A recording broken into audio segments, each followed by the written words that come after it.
Okay, I think we're all set up. So, bonjour and welcome this evening. And to our band members in Thunder Bay, hello, hello, it's nice to see you. This is our first time doing this, so hopefully this is the beginning of something new. So thank you for coming out today. Our Smart Cities proposal is due at 3 o'clock this morning, and are we done writing it? Absolutely not. So we will make the 3 o'clock deadline. So with that, we're going to be honored with our drum group again, who's going to start us off with a song and prayer. And whenever you are ready, boys.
Thank you, boys.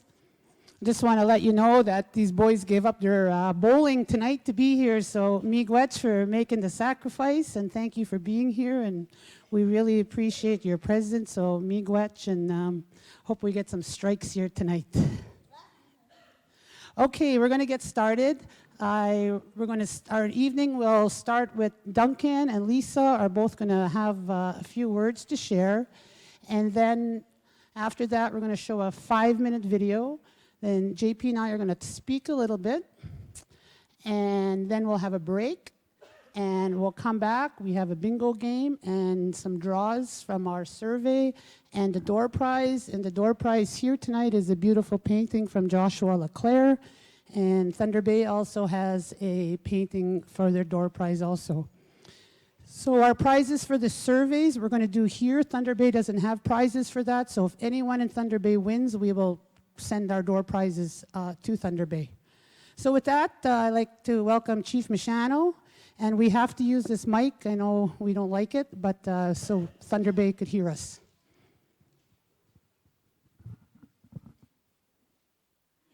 Stand back here.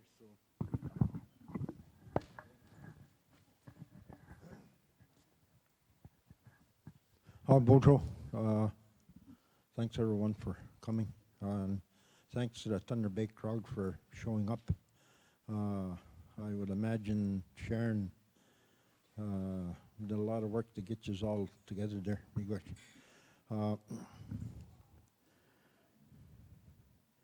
I want to, I guess, thank all of you for having the patience of putting up with us in regards to this whole project.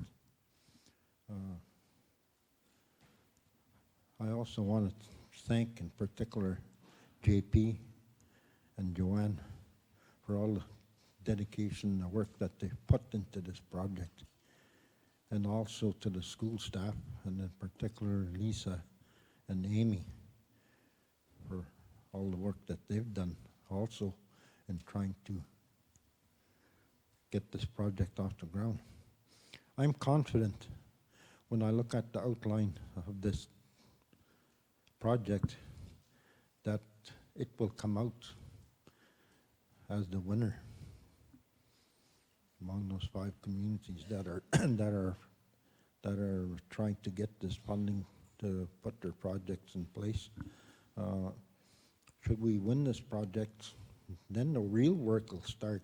JP thinks he's going to have, he's got high blood pressure now. Wait till he starts the real work. But anyways, thank you for coming out. I'm not going to get into the details of the project because JP, Joanne will lay that all out here this evening. Miigwech.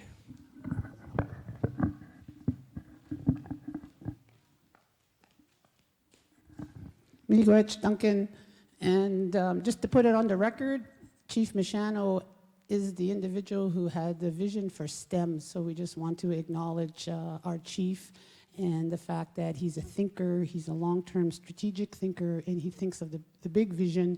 So miigwech, Duncan, for bringing that to the table and giving us a whole heck of a lot of work and a lot of headache and a lot of tears. Miigwech. So with that, we're going to give it to Lisa, our education director. Bojo, Sigwane Kwe Dijnakaz, Kodo Dame, Bitagon Donjaba. For those in Thunder Bay who may not know me, I'm Lisa Michano Crochet. I'm the education director in the community. I do have a few notes here. It's not going to take long, but I just wanted to stay focused because it's a big night for us. So excuse me when I reflect on the notes. Nago, the Wana Gazit Anishinaabe. One Anishinaabe family. The Benjiged Ginsan Anishinaabe and Aking Gibidgwan Manado Wadizwan. Creator placed the Anishinaabe on the earth along with the gift of spirituality. The Benjiged Gimin Guna Ded Buenoe Win Nagnowen. Creator gave us sovereignty to govern ourselves. Commandwe Dwin, Gabi Jebewik, Ninwa Nanago, Migwa, Ejawebug, Minwa Giabe, Wa Nijawebug. We respect and honor the past, present, and future. And that to me, that's what our vision and what we're doing is all about. Those are a few lines from the prayer that's recited at some of our major meetings. And it's important to take those prayers, and I wish I was able to recite the whole prayer. But I will someday be able to do that without reflecting on the notes. And it really is about being that sovereign nation and taking our role to govern ourselves and respecting what our ancestors had wanted, our ancestors of the past, what we want today, and looking out for the future of our children. On behalf of the Smart Cities team, I played a small role along with some members of the education department. And I'd like to take this time in absolute humbleness to give thanks to our team that worked together. The gratitude to the community for support, our partners that we worked with, the individuals we called on to help with their expertise, and specifically, from a distance, some were close, some were far, but we relied on a lot of people and to complete some of the work that we had to do. I want to mention what Joanne had mentioned in regards to if it wasn't for Duncan's vision to reform our education to include STEM, we wouldn't be where we're at today in terms of writing. And regardless of the outcome of our proposal, we knew there's big changes coming ahead again in our education system to include more of what is needed in the area of STEM. I want to acknowledge JP for the commitment he has shown to our language and our children. And I know he doesn't like being the focus of attention, but I've never met anybody so dedicated to help revitalize the language in our community, and that comes from his heart. And again, Joanne, for the belief and vision that we can do this, not only as individuals, but as a community as a whole. It's an exciting time to be a young person in this community. It definitely is, knowing that so many people are working hard to make sure that we have the best of both worlds. That's what's really neat. Not that the ones that came before us didn't work hard, but there's so many changes, and it's a time where things are changing very quickly, and our youth are always at the forefront. I recently had to do a presentation at the Anishinaabeg Education Forum, and it forced me to look at some of the data that comes from our education department and what we're doing in education in the community. And I looked at some of the data, and it was very apparent to set the stage. Actually, across Canada right now, only 4 out of 10 students living on the reserves graduate high school. That's a very low percentage. That's 40% roughly of students living on the reserves graduate high school. And when we started looking at the data and I started collecting it in kind of an old-fashioned way, it became very apparent that in the last 10, 15 years, we've been surpassing that. If you want a measurable, the average high school student rate of achieving their diploma in Ontario alone is around 82%. And when I looked back at the last 5 years and recalculated and realized that in the last 5 years, our rates are at 79%. So what we're doing, and when I say we, I mean us as a community, I mean us as parents, I mean us as teachers, us as knowledge keepers, we are doing something right. And we have been on that path for a very long time. And we will strive and work harder to get better and better so that our kids can walk in a modern world with their language, their identity, and their philosophies and become the best that they can be. So with that, again, I want to thank you for coming out, for supporting our team, and having the faith in us. Miigwech.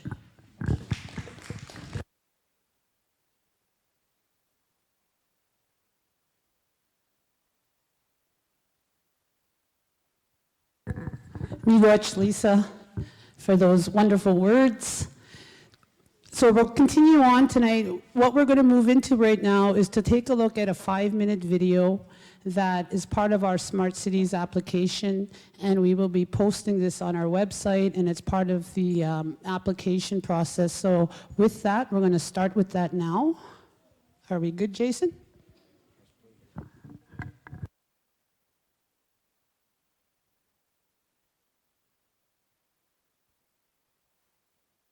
Understanding, I guess, how the different concepts of computer science works.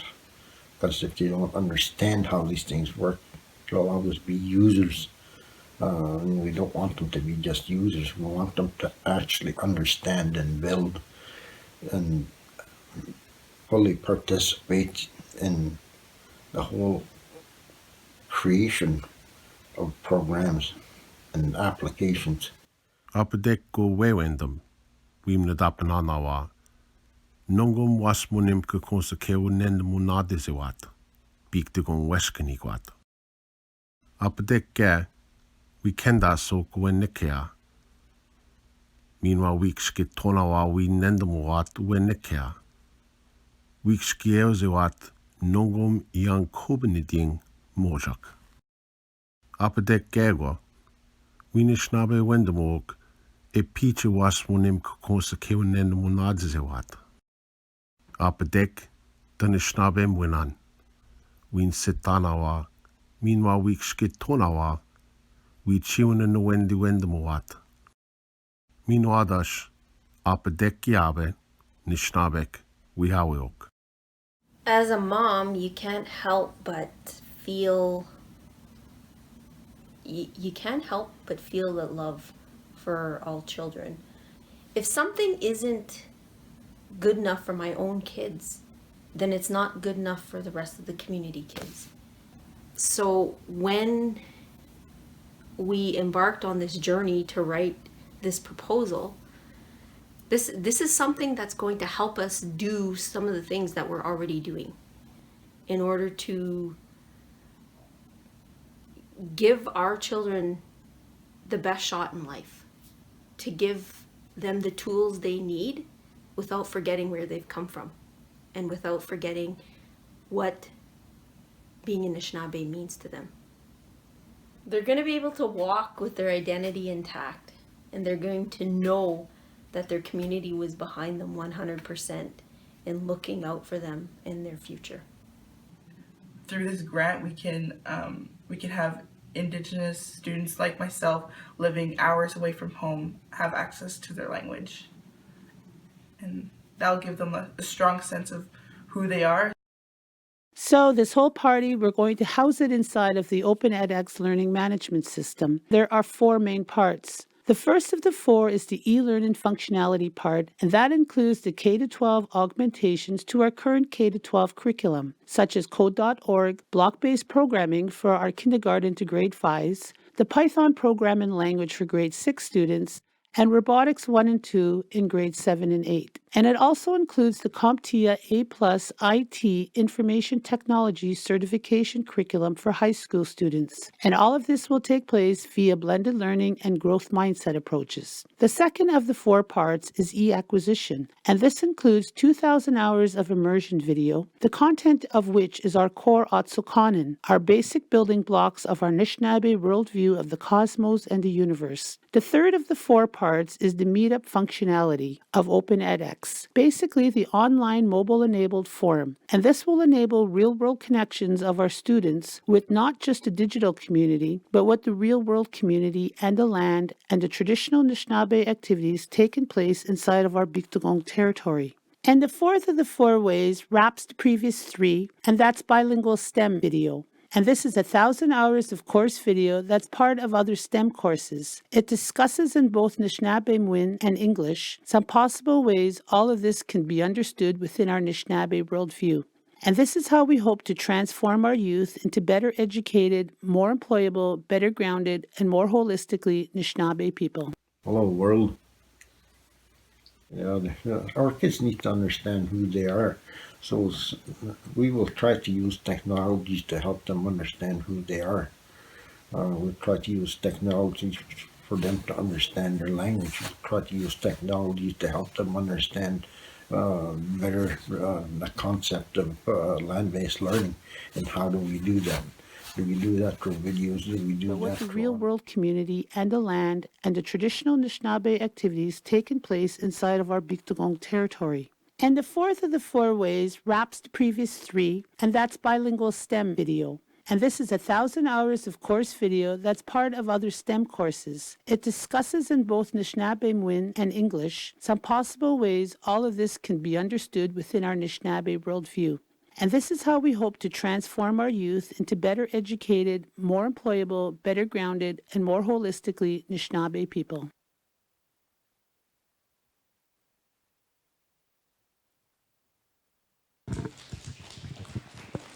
Okay, that little 5-minute video kind of sums up our proposal. So at this time, I'd like to call JP up, and JP is going to give a quick little overview and highlight some of the important pieces from our proposal. And with that,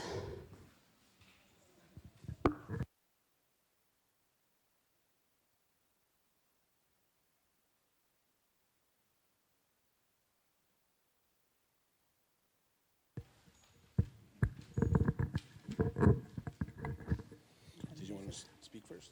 Can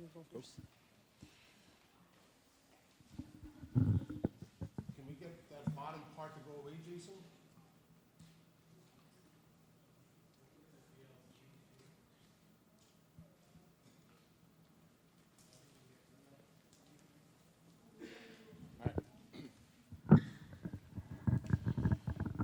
Hanin.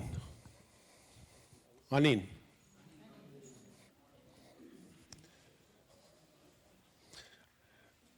I had a big long speech planned in the language and now I'm too nervous to say it.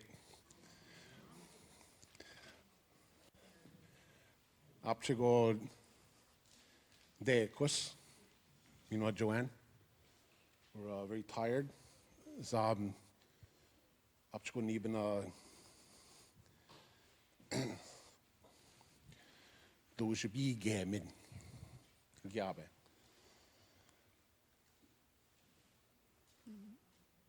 I'm really tired from writing.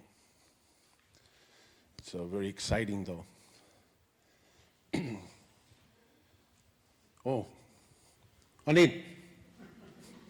Kagin Jada. JP Indigenous Kas, Maga Gwadak Shua. My name is JP, or Swims Upstream. Gigon Do Dem. Gigon Do Dum. Fish Clan. So, I'll try to be real brief here. We are pretty overwhelmed. In a good way, it's good. For those of you who have ever run a marathon, it's 26.2 miles. And I'm a runner. I had wanted to run a marathon about 80 pounds ago. And I asked a friend of mine who finished the marathon, and I didn't know the length of it. And I said, how was that 26 miles? And he yelled at me. He said, 26.2, point 2, he said. Don't forget about that point 2. And this point 2 is very significant. It's the last stretch in a marathon. People are nodding their heads. It has to do with our body's ability for glycogen and this kind of thing. And it's all in our head. So physically, we're completely out of gas and we keep running. This proposal tonight and in the last few days is my point 2. It's Joanne's point 2. It is your point 2. So we feel good. I'm with Duncan. I believe you're actually going to win this. So this proposal, there's so many people to mention who have helped that we'd be here all night just mentioning names. So there's 3 people I want to mention. And please don't be offended if you're not on the list, because people get mad if I speak till midnight just reading a list. The first person is Louis Goodchild. The Atsokanen part of this project was inspired by him. Many of you may know that Louis Goodchild wanted to record all of your Atsokanen and write them down. He was one of the few people in your community back in the 1800s that could write in your language. And the technology people at that time told him no. They made him write a biography about his life and living in the bush, which is wonderful.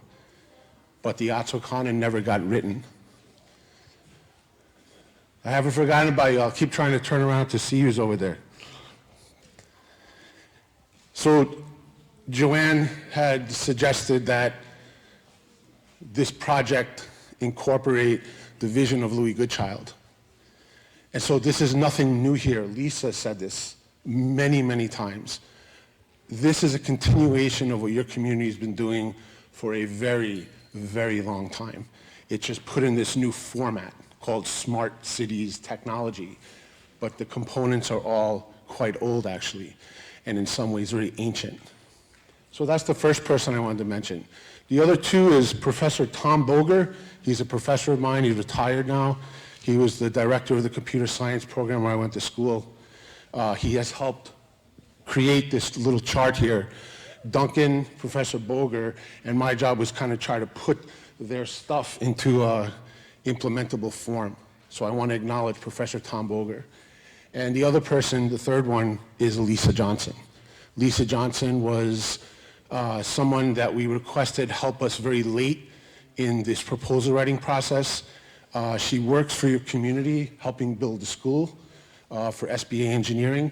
And she is currently home right now, writing the proposal on question number 2, I think. 7. See, this is why I just hang with them. They know what to do. I don't really know nothing. Your community should be extremely proud of what's happening here. And Lisa, what she said, it is an exciting time to be young in this community. And Duncan and I keep joking, if you get approved on this, we're going back to elementary school, because this is the coolest program like ever. So we hope you get it. For those of you that are in school, you are like one of the only youths in the world, I think. Certainly in indigenous communities are going to have something this cool. So the way this program is going to work is we're taking things that already exist. So on the one hand, we have Lisa's vision for the school. It's going to house everything. So everything's going to go into Lisa's vision. Without her vision, there would be nowhere to put this. Then we're going to take Louis Goodchild's vision for Atsokanen. There's going to be 2,000 hours of your Atsokanen in the language, an immersion video that you could just watch, press play and watch. You call it immersion in your underwear. You don't have to take notes. You don't got to study verb conjugations or anything. And you could wear pants if you want, but either way. So that'll be 2,000 hours. Then we're taking Duncan's vision for the modern K-12 STEM education. STEM stands for science, technology, engineering, and math. So if you ever hear this, you could sound real cool and say STEM, all capital letters. And that Duncan vision, does anyone know what Khan Academy is? It's like an online school. Anyway, in the beginning, yes? Okay, so in the beginning, we've been calling this Dunk Khan Academy, this kind of thing here. We were told by some Smart Cities people, you should patent that, you should patent that. So maybe we should, Duncan. So that, we're taking Duncan's vision, this Duncan Academy, STEM education into your schools, the STEM education for your children, and putting this into the vision. And then there's a governance part of it that I don't know if Joanne wants to talk about afterwards. Let it wait. For Biktagung X, which is reconstructing and revitalizing and reinstituting your clan system. And this is something I hear her and Duncan talking about, and that's also part of how this is going to be organized. And then in high school, this bottom area here, this brown area, it's called the CompTIA A+ certification. It's a big fancy title.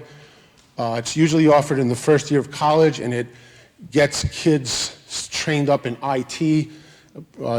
Jason and Sean are going to know about this certification. Many people say that this certification which we're going to deliver over 4 years in high school. It's usually delivered over the first year of a college program.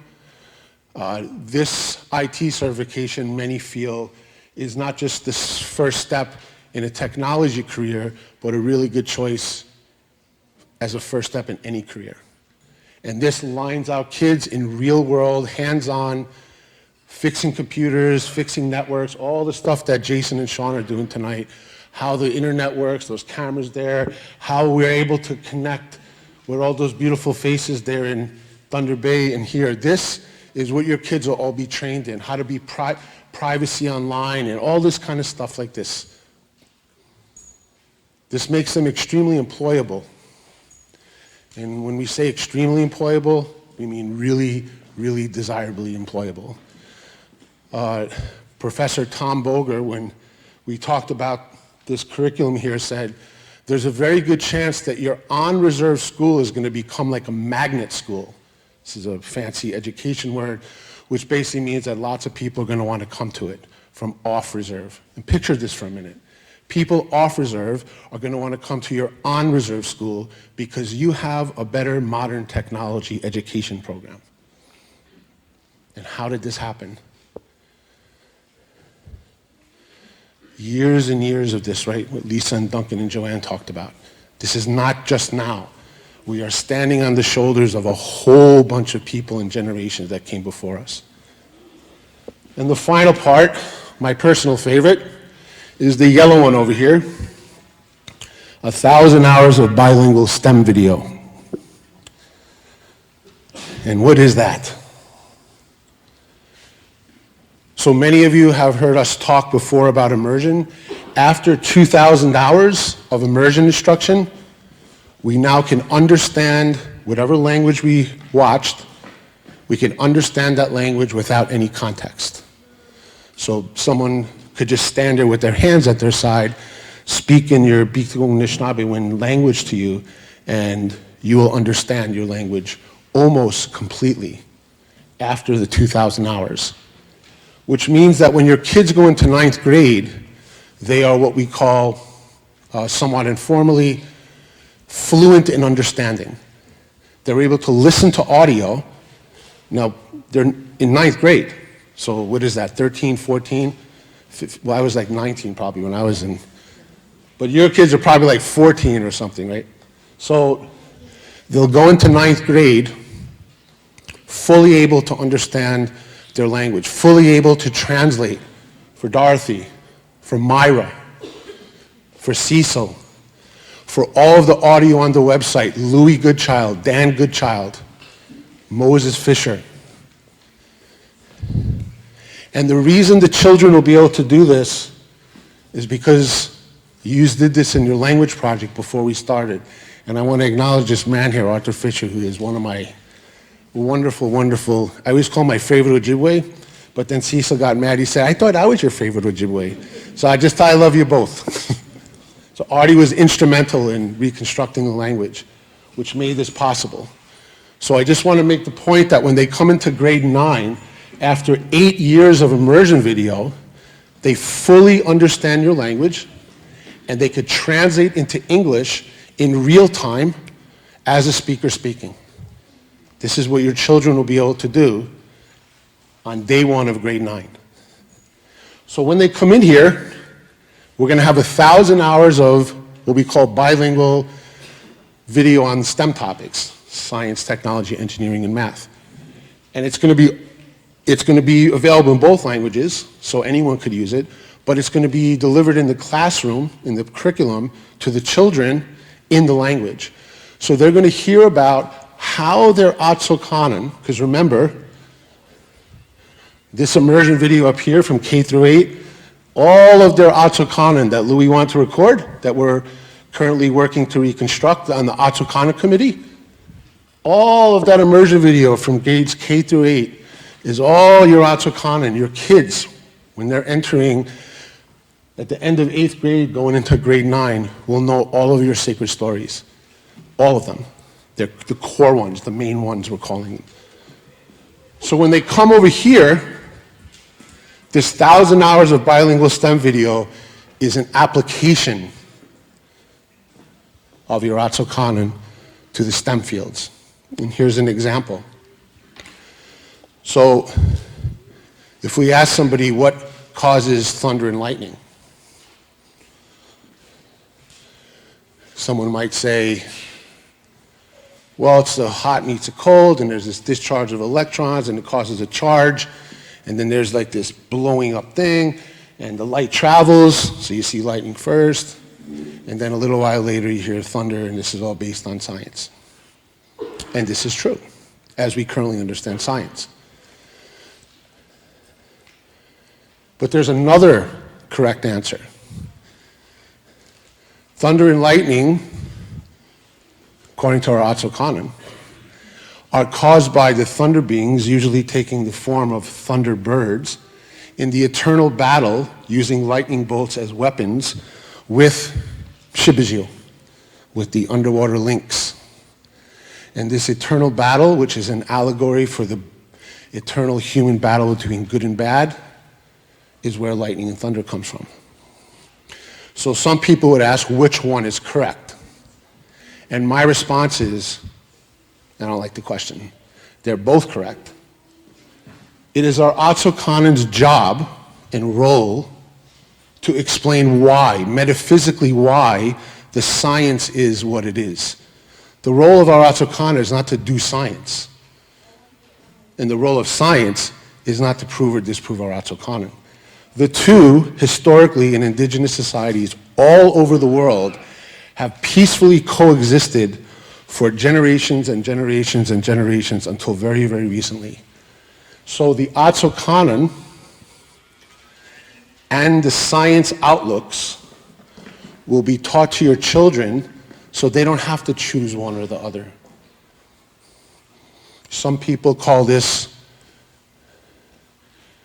non-compartmentalized approaches. We don't separate these things out. They have to peacefully coexist inside us and our children. So this video will merge together the STEM fields and the perspectives and teachings from science, technology, engineering, and math, and that will peacefully coexist with your Atsokanen that have been told, as far as we know, since the beginning of time. And this will be 1,000 hours of video that we worked into your currently ongoing STEM courses or the courses that will be offered in your elementary school. Okay. Where am I at now? Does anyone have, well, I better not ask it because we have to have the different setup for questions. Is there something else you wanted me to add? Duncan, is there something else you wanted me to add? It's good? Lisa, did I miss anything? Okay. Miigwech for taking the time to listen to me, and miigwech to all of you over there. And I'm going to hand this back over to Joanne.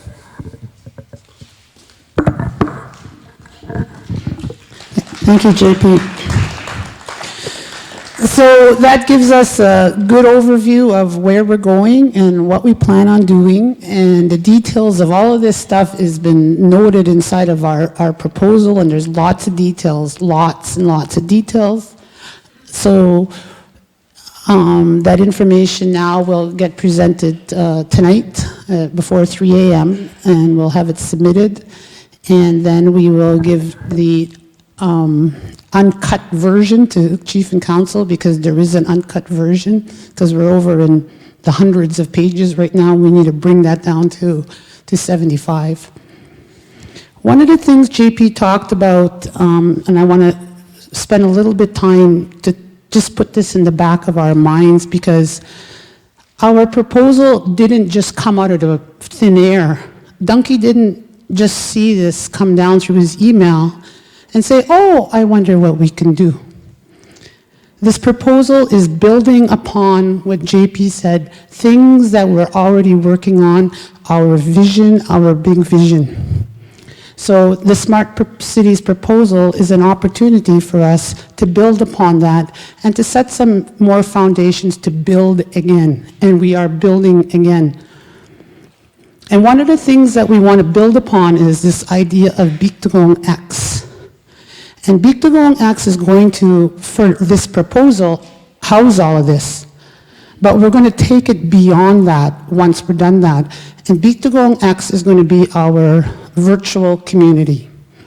And it's not going to be a dead website. It'll be an interactive thing. And we're really taking a look at how do we transfer knowledge to our community members? How do we transfer information so that we can sit there and engage in a digital world and be connected? And Thunder Bay and Ocean down in Peterborough can all connect. So smart cities is the foundation of building that bigger online community. JP mentioned that we've included inside of our proposal the reestablishment, the reconstruction of our CLAN system. One of the pieces of the Smart Cities proposal is community engagement. And I'd like to thank you all for coming out to our meetings, filling out the surveys, all of that stuff, because community engagement is really big. So we wanted to think of an alternative way to do engagement. And so what we're going to do is resurrect our CLAN system. So, and our CLAN system will be brought in for the purpose of engagement. So clans will get together. They will, as a clan, as a family, say, here's who's going to represent our clan. So your clan will represent your clan. So those clan people will come into a council of clans, and the smart cities will use those representatives from the clans to take the information, to report, to be accountable, to gather input, and the responsibility of those clan reps are to go back to their clan, and like we used to do, they're responsible to engage their family, to engage their clan members, and bring that information back. So that's something new we're going to start, new but old. So we really hope that this summer when we start that work, that the community will embrace this, and we will take this as our first step towards looking at what our clan systems means in our community. So it's a small step, but it's a big step, and we will work together to figure it out and to see how do we use our modern clan governance system in today's world, and we'll figure that out. We may not know that now, but we will figure it out together. So with those two things, keep that in the back of your mind. Those are goals that extend beyond smart cities. So with that, I don't want to keep you much longer. So that's the summary. If there's any questions.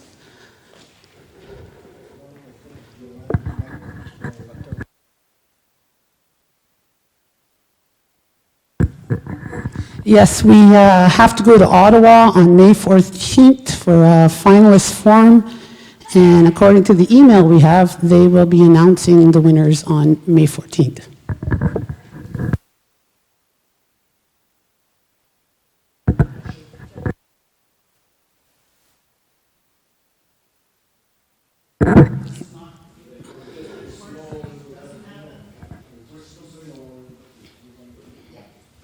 Cindy asked a question, if we don't win smart cities, does this mean we're going to toss this out, or are we going to keep going?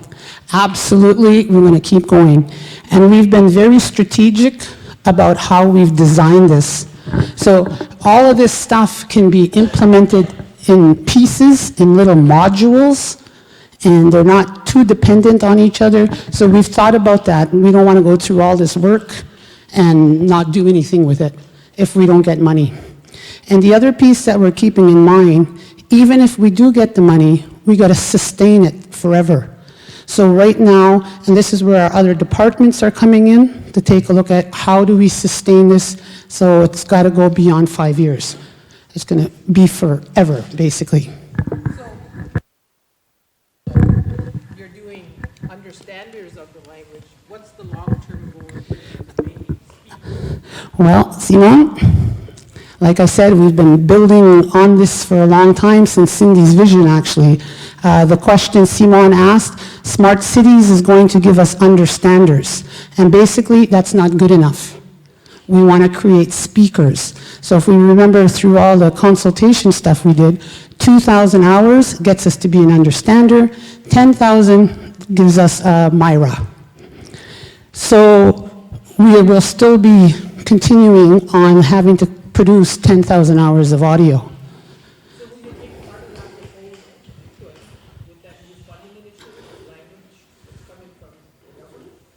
I'm not sure. Right now, if we pull out the details on what's going to be required to pull this off, this is like really crazy.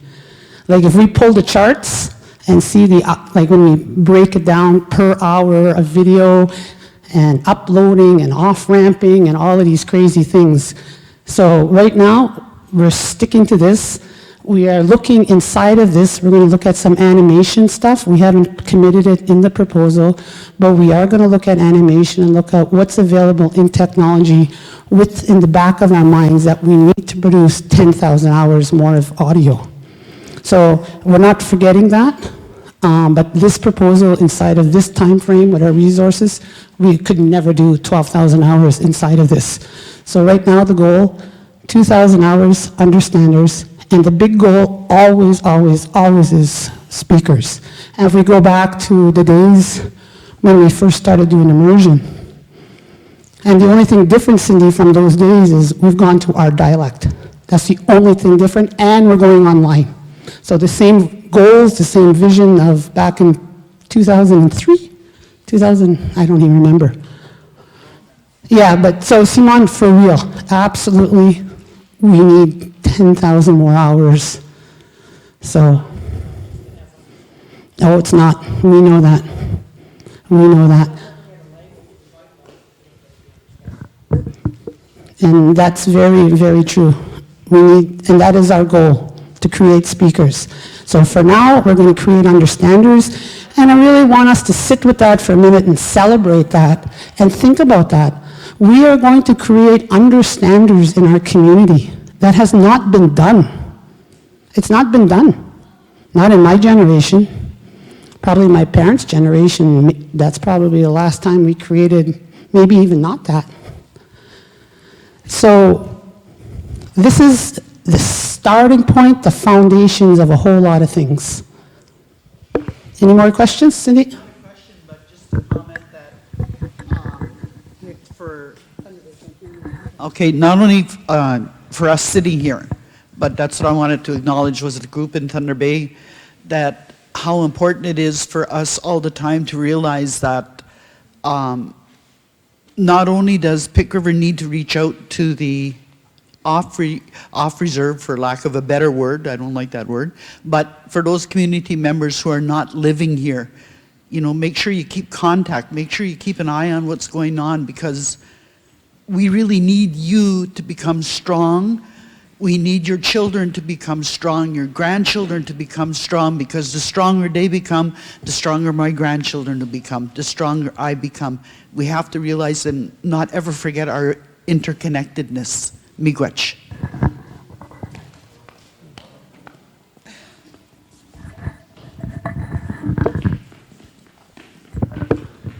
There's a part, especially for the folks out west, I'm really tired, so I apologize for my terrible old man memory. This whole thing here, and we're speaking to everyone here, but particularly for yous out there, this whole thing is offered online. Now, it's getting implemented in the school is what's called a blended learning approach, which means that we're adding to the toolbox of this wonderful teaching staff. So they're going to use online stuff in an actual brick and mortar inside of the physical classroom. However, there is a part that's offered online. I'm not sure if they could see me. This whole thing is offered online. So all of the immersion video, all of the bilingual STEM video, each one of those STEM courses, code.org, that will be offered online. That's a way to teach kids how to program with basically using puzzle pieces. Python is an introductory programming language that's quite popular in the world right now, even at the PhD and university level. And the Robotics 1 and 2 is we're implementing the Lego Mindstorms EV3 curriculum, a project-based expansion of that over 2 years. You can look at that online. And so all of this stuff's being offered online through a platform called Open edX, and it's going to be branded. We're going to have the website will be called beak2gox.com. And someone can go there and have access to the very same classes that the children do inside of the elementary school and high school. So this is inherently set up to reach beyond the physical boundaries of this reserve community here.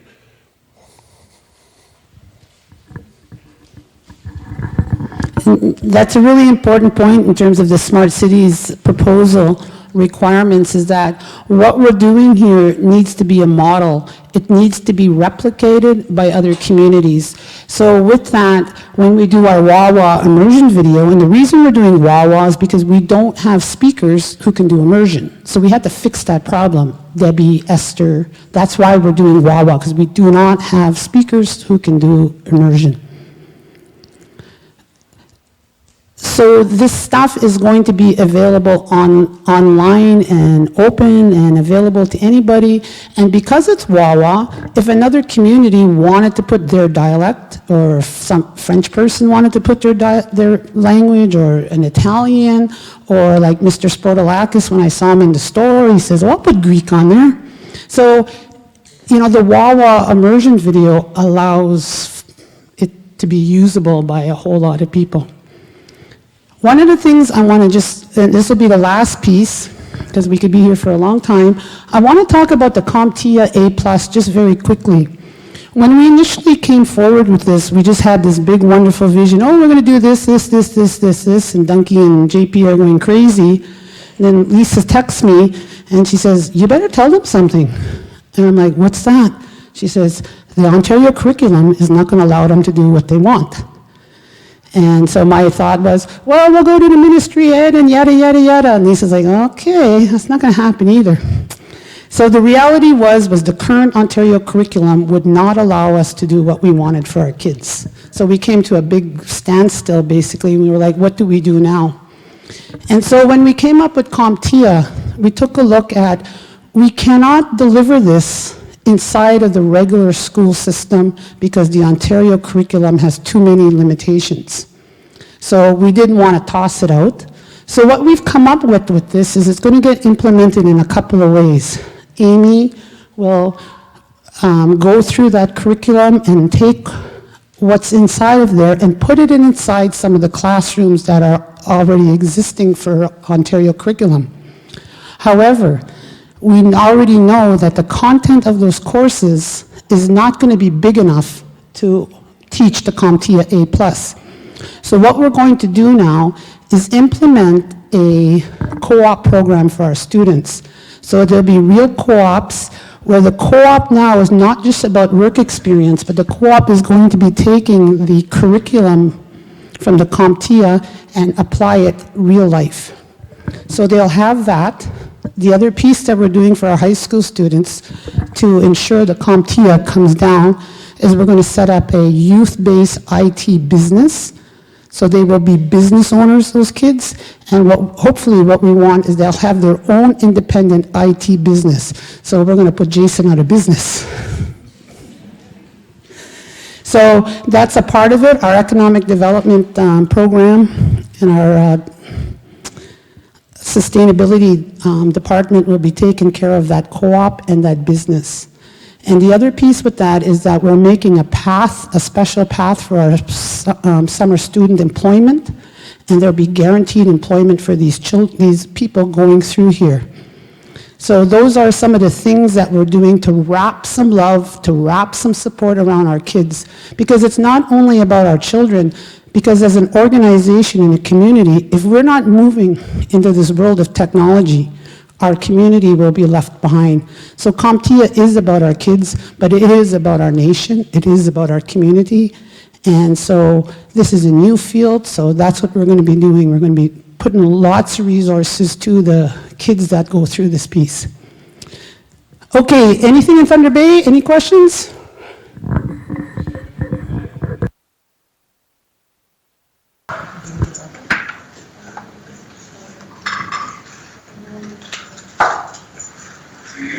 Hello, hello, can you hear us? Yep. We're gonna.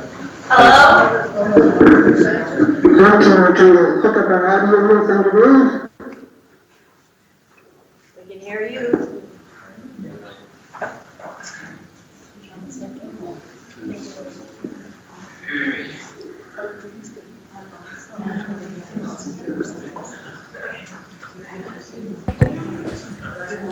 I think there's about a 30-second delay, so it takes some time. I'm just confirming it. Make sure they can hear us. Now,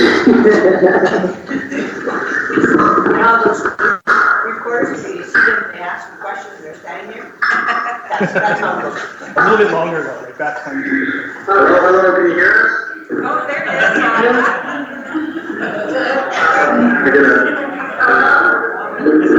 Hello, we can hear you. You want to give a question, or two or three, or what? Can you hear that? Okay, Shannon had a question.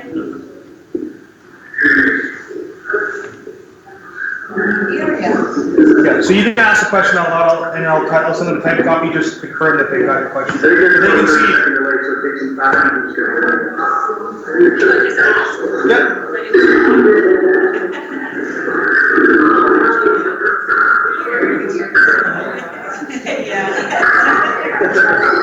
On May 15th, how is the winner going to be announced? Is it going to be done in Ottawa at a regular meeting, or is it going to be a public announcement, or is there a plan in place for the finalists? Like Joe's going to text Lisa, Lisa will put a Facebook post.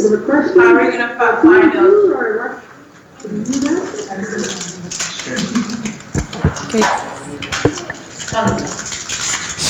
Shannon, I'm not sure if I heard you correctly because you were breaking up, but from what I heard, you were asking what we were going to do on the 14th and how would this information get communicated back to the community. Is that correct? So if that's correct, wave or something.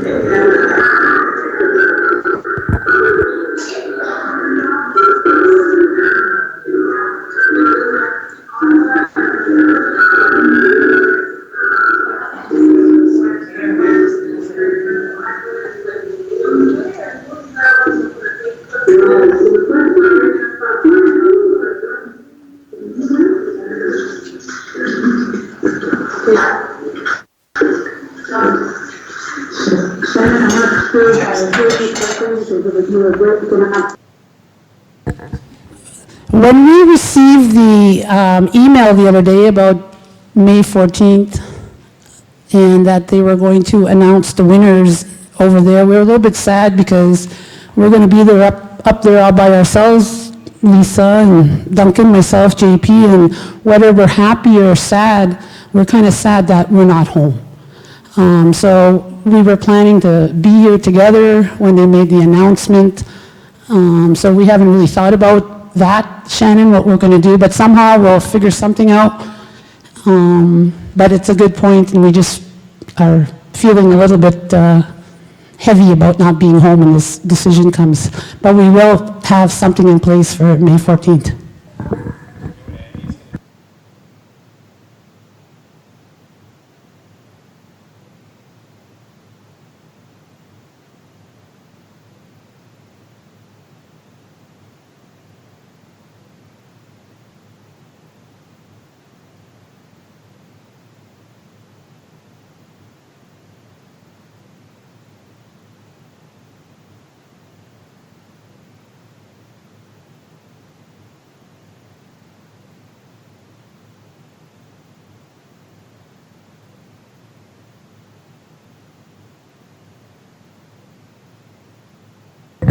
Sharon, can you hear us?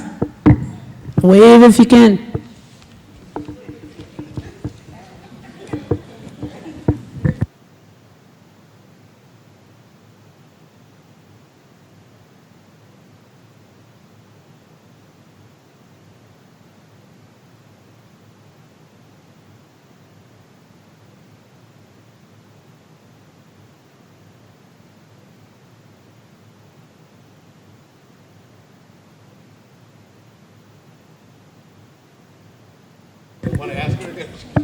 Can you hear us, Sharon? Yeah, so I can use a phone here, and that way it's on a regular phone. And if you're,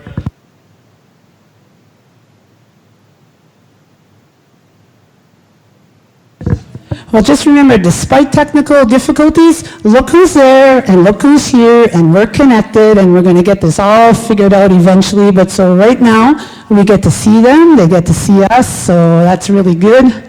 Sharon's going to do her dance now.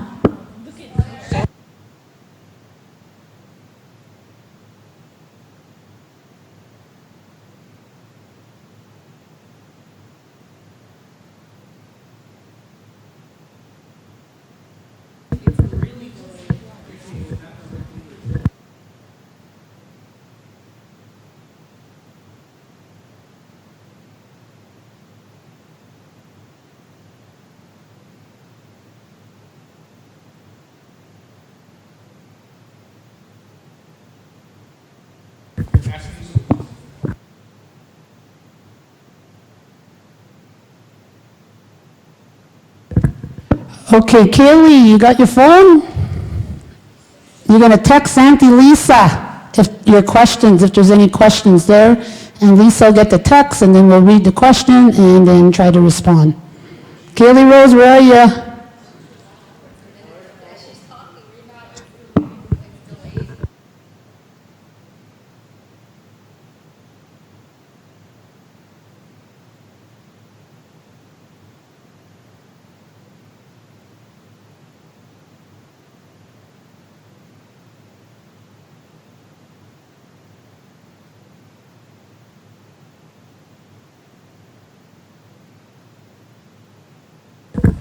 Okay, so what we're going to do is we're going to have our break. Kaylee, you have your phone, and if there's any questions from Thunder Bay, text your auntie, and after the break, we'll answer those questions. So we'll take a 15-minute break right now, get some food, and then we're going to come back, ask the questions, play our bingo game, and we'll be done.